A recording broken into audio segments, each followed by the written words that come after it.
5 seconds.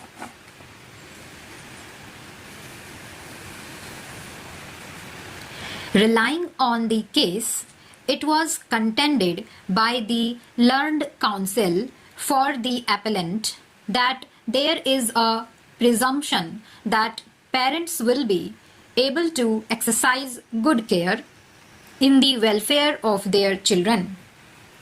It was argued by the learned counsel on behalf of respondents that the impugned order warrants no interference. Before passing the impugned order, the learned judge had spent over 1 hour with the children to ascertain their preferences.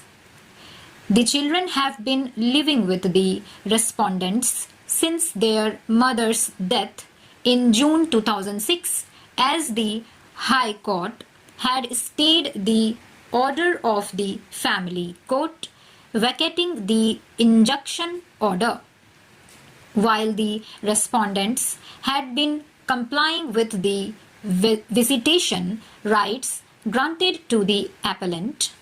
The children were not happy with the treatment meted out to them during the time they spent with their father and stepmother.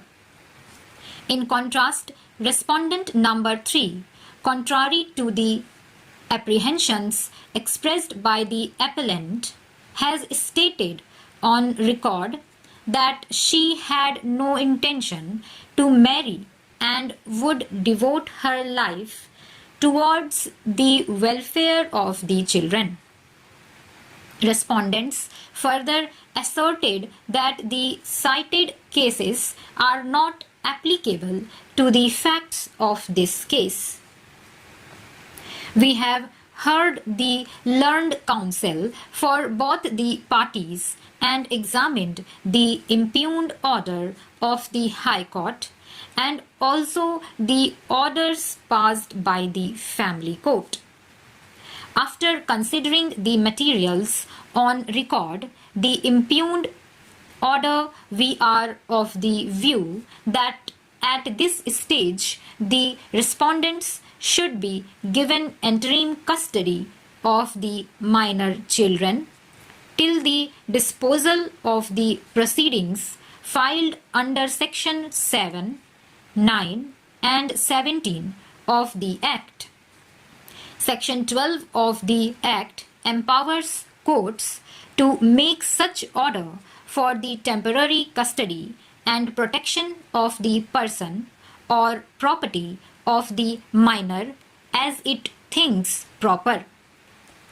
In matters of custody as well settled by judicial precedents, welfare of the children is the sole and single yardstick by which the court shall assess the comparative merit of the parties contesting for custody. This court had observed in this decision that custody orders by their nature can never be final. However, before a change is made, it must be proved to be in the paramount interest of the children. In that decision, while granting interim custody to the father as against the maternal grandparents, this court held that the division bench appears to have lost sight of the factual position. Stop.